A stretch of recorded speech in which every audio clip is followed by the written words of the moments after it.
Ketika nafas sebuah kota terganggu,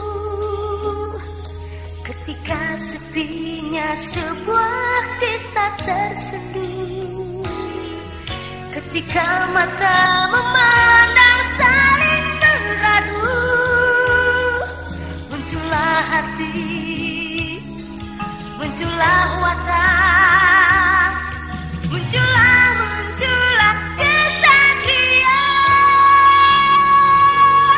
pemuda jantan pelindung dan perkasa. Teater Sanggar Prativi bekerja sama dengan Sanggar Cerita dan PT Bayer Indonesia, produsen obat flu Revagan.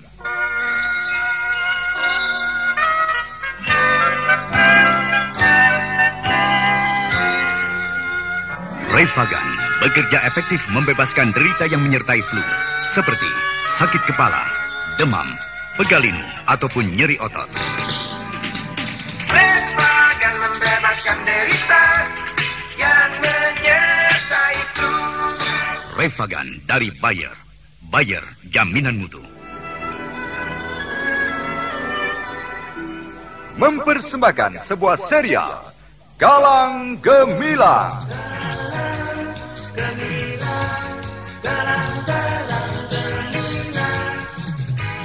Galang Gemilang, sebuah serial yang didukung artis-artis terkenal. Ferry Fadli, Ivone Rose, Chris Urspon, Neni Haryoko, Ana Sambayon, Bambang Jeger, Asti Sulastra, Wenda S. Lubis, Edi Dosa, dan lain sebagainya.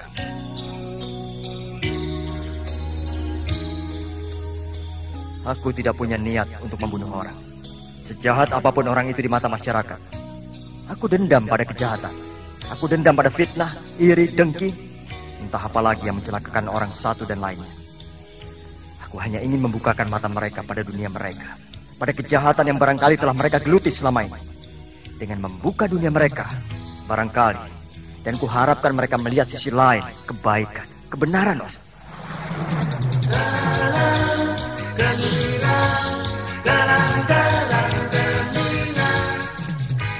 Kali ini mengetengahkan episode yang berjudul Air Mata di Batas Senja.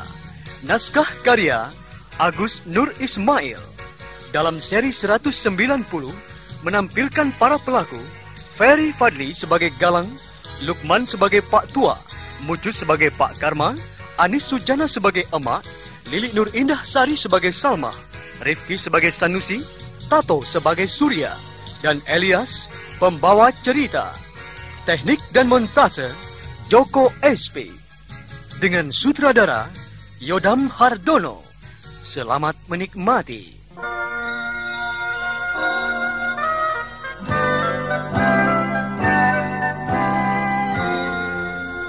Hari-hari tak selalu ceria, kala mega kelabu menjelang. Flu dapat menyerang setiap saat, derita selalu menyertainya. Revagan bekerja efektif membebaskan derita yang menyertai flu, seperti sakit kepala, demam, pegalinu, ataupun nyeri otot. Revagan, Revagan. Revagan bekerja efektif membebaskan gejala flu. Revagan membebaskan derita yang menyertai flu. Revagan dari Bayer. Bayer, jaminan mutu.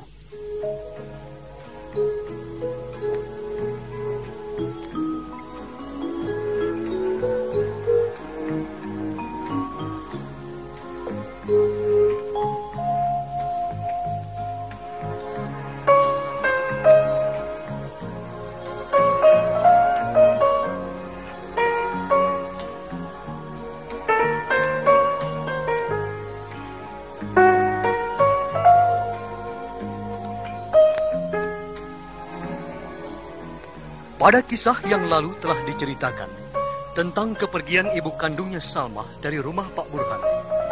Ibu Kastinah yang dipanggil Emak masih terus melangkah sambil pikirannya masih dirasuki oleh persoalan-persoalan lain.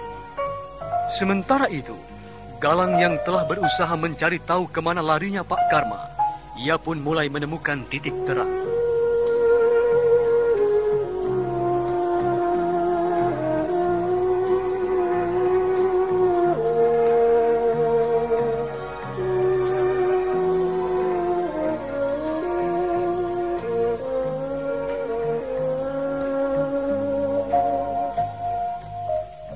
Jadi benar, Bapak melihat Pak Karma lari ke arah jalan besar itu? Saya yakin orang saya teh kenal dengan Pak Karma. Pasti dia. Kalau Ujang mau mengejarnya, kejarlah. Mumpung belum jauh, dia memang orang jahat. Saya sendiri pernah disiksanya, cuma gara-gara mau minta uang sama saya. Kalau begitu, saya akan segera mengejarnya.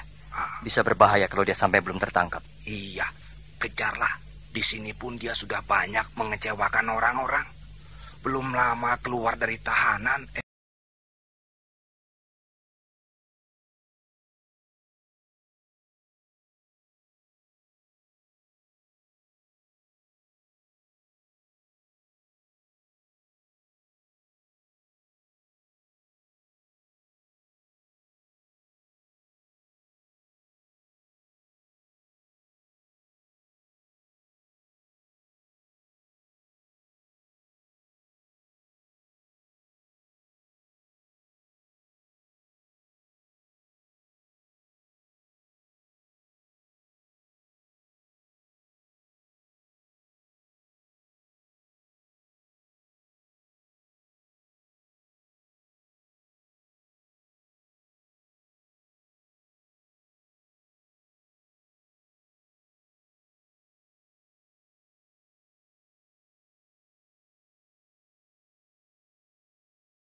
Rupanya dia kecapean.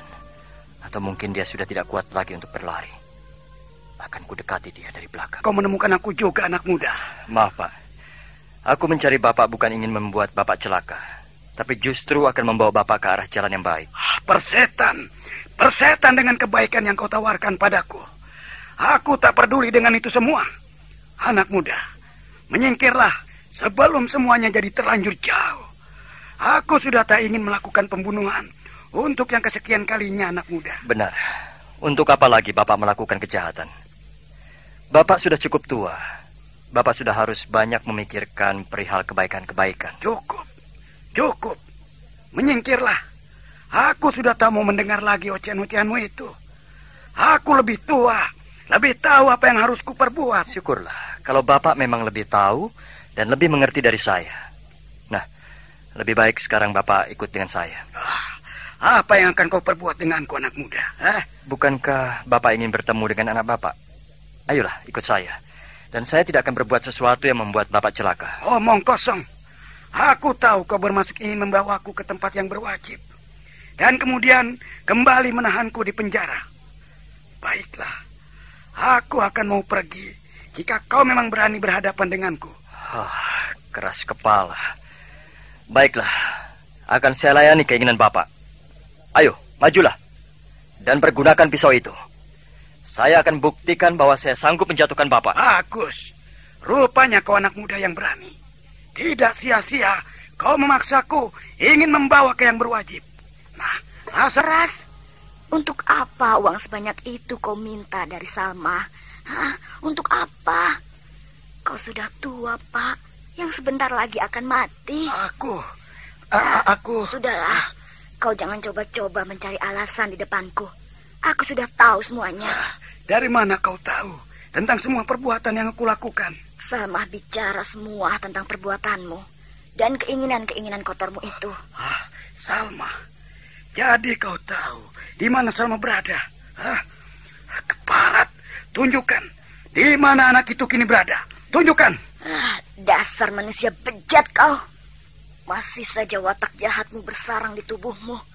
Semakin tua bukannya semakin sadar kelakuanmu. Malah semakin menjadi jadi. Keparat. Kelewatan kau, Pak. Kelewatan. Jiwamu ternyata telah dirasuki oleh setan. Kau pikir setelah kau bebas dari tahanan, kau akan sadar. Tetapi kau malah semakin menjadi jadi. Sudah. Jangan banyak bicara. Tunjukkan di mana kau sembunyikan anak keparat itu. Aku butuh dia untuk membunuh si Burhan. Bukankah kau tahu orang tuamu memberikan harta warisan kepada kita tidak adil? Kita hanya kebagian sedikit, nyaris sama sekali tidak ada. Pak, orang tuaku cukup adil membagikan harta pada anak-anaknya. Cuma kau saja yang berbuat culas. Kau habisi semua harta warisan yang diberikan padaku. Semua hartaku habis karena kau bawa berjudi, minum minuman keras. Sekarang setelah harta itu semua ludes, kau mau menghabisi harta adikku dengan memperalat anakmu sendiri. Sudahlah, Pak, kita kan bukan anak kecil lagi. Dialah satu-satunya keturunan kita. Seharusnya kau berterima kasih pada Burhan bahwa anak kita masih mau dirawatnya. Sudah. Aku tidak butuh semua nasihatmu. Aku dendam pada Burhan. Semua hartanya harus menjadi milikku. Turutilah kata-kataku. Kalau kau mau membantu dan menunjukkan di mana Salma, tentunya kau pun akan bahagia. Semua harta itu akan kuserahkan padamu. Tidak, aku tidak butuh harta haram yang kau berikan dari perbuatan jahatmu. Menyingkirlah dan jangan kau ganggu Salma. Keparat! Kubunuh kau! Kubunuh!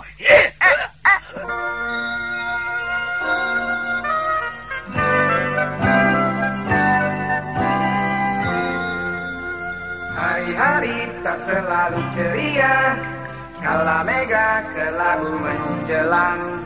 Ku dapat menyerang setiap saat, derita selalu menyertainya. Refagan bekerja efektif membebaskan derita yang menyertai flu, seperti sakit kepala, demam, pegalinu, ataupun nyeri otot. Refagan.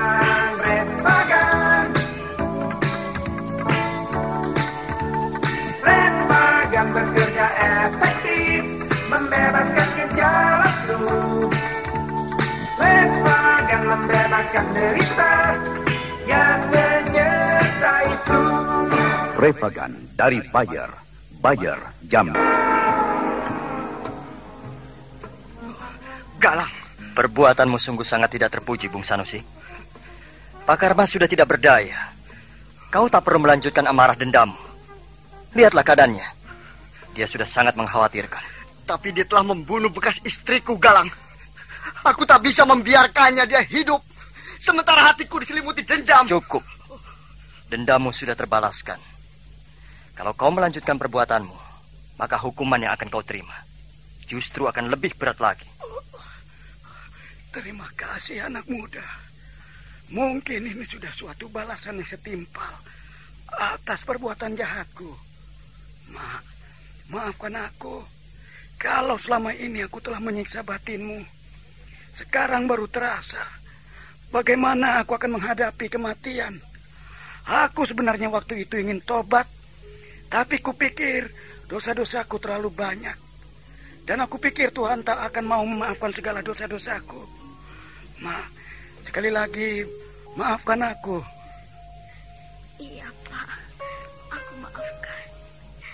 Aku sebenarnya selama ini mengharapkan kehadiranmu dan mengharapkan agar kau menyadari semua kesalahanmu. Aku sekarang sadar, Mak. Syukurlah kalau sekarang Bapak sadar. Ya, tapi ini kesadaran yang sangat terlambat. Baru terjadi setelah mau sudah diambang pintu. Ma, kalau kau bertemu Salma, sampaikan juga maafku. Aku memang orang tua yang tak punya arti apa-apa. Juga, tapi sekarang di saat kematian ini sudah dekat, aku ingin punya arti di hadapannya. Aku bangga terhadap Salma. Ia lain denganku. Ia tak mewarisi watak jahat dariku. Sampaikan maafku pada Salma.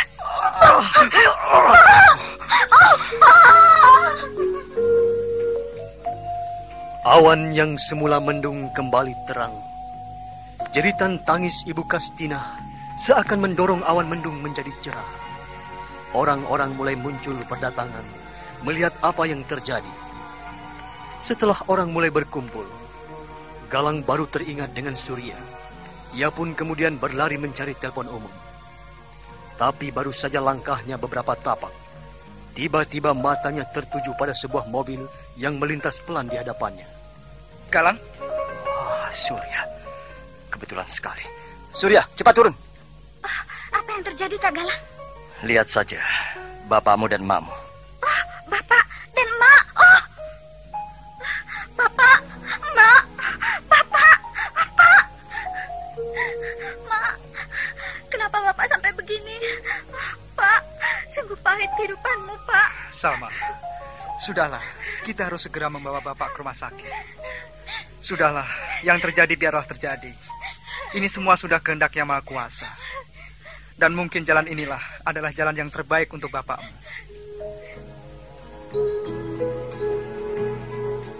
Tak lama setelah keramaian itu berlangsung, muncullah mobil ambulan dan beberapa polisi. Jenazah Pak Karma kemudian dibawa. Sementara Sanusi dibawa yang berwajib. Galang kemudian menemani Surya mengantar ambulan ke rumah sakit. Emak dan Salmah berada di dalam mobil ambulan menunggui jenazah Pak Karma yang dibawa ke rumah sakit.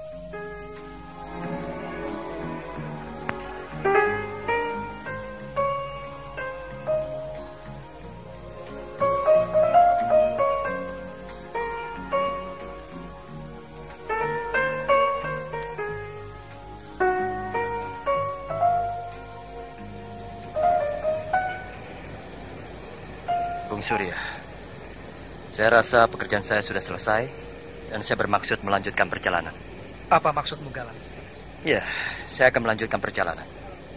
Entah, saya sendiri tidak tahu saya harus melangkah dan berpijak.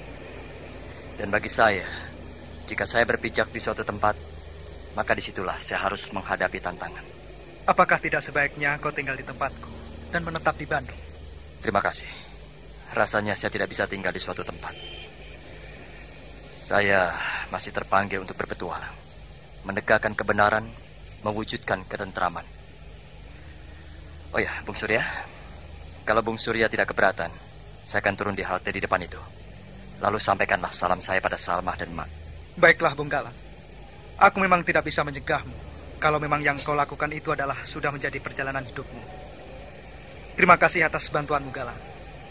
Aku akan tetap mengenang pengorbananmu dan kebaikanmu.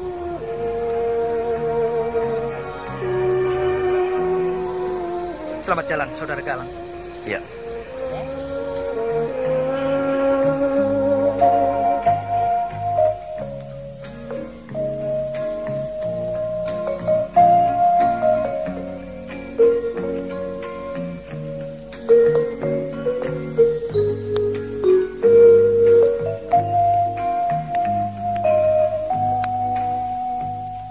Atas permintaannya sendiri, kemudian Galang pun diturunkan pada sebuah halte bis. Surya meninggalkan Galang dengan perasaan berat, tapi ia tak bisa menahan Galang. Karena semua yang dilakukan oleh Galang adalah sudah menjadi keinginannya sendiri. Setelah mobil Surya melaju jauh menuju rumah sakit, tak seberapa lama pun muncullah mobil bis besar yang entah kemana arah tujuannya. Galang pun kembali naik mobil itu seperti perjalanannya untuk berpetualang. Sudah diam, nanti ditertawakan jangkrik tuh nangis terus. Kenapa sih Upi, Bu? Sakit? Tidak tahu nih Pak Ronda, dari sore tadi rewel terus. Rewel, perut buncit, itu tanda-tanda cacingan. Cacing masuk ke dalam tubuh anak-anak lewat makanan, air, atau dari tanah sewaktu bermain, dan menghabiskan zat-zat makanan sehingga tubuh menjadi kurus. Minum Upikson 3 atau 4 kali setahun untuk mencegah cacingan. Upikson membasmi cacing. Upikson buatan Bayer. Bayer jaminan mutu.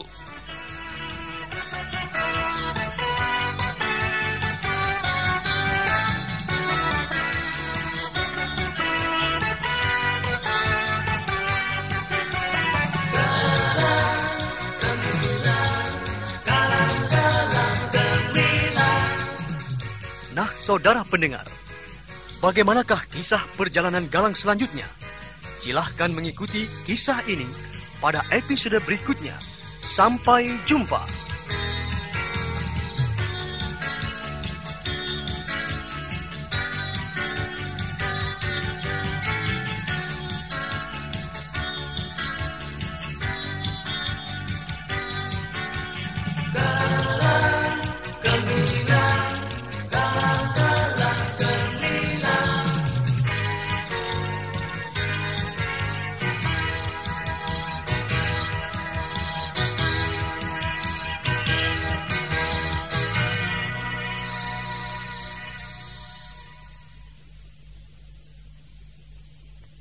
Sawian ya, untuk sawi-sawian. Jenis sawi kalau selada sih tidak begitu membutuhkan ini. Cuman kalau jenis sawi-sawian ya mau tidak mau memang harus ya. Jadi salah satu fungsi dari pestisida nabati ini, bawang putih ini adalah untuk pengendalian hama dan penyakit. Jadi ada beberapa yang mengancam seperti serangga, kemudian jenis kutu ya, kutu kebul atau yang lain, ulat, trip dan lain sebagainya. Ini yang cukup membantu untuk jenis sawi-sawian kayak gitu. Kemudian juga pestisida nabati ini yang dari bawang putih ini adalah aman dari lingkungan karena termasuk jenis organik ya, bukan kimia. Setelah itu juga pestisida ini tidak merusak tanaman, jadi kayak gitu, tidak merusak tanaman, artinya dan juga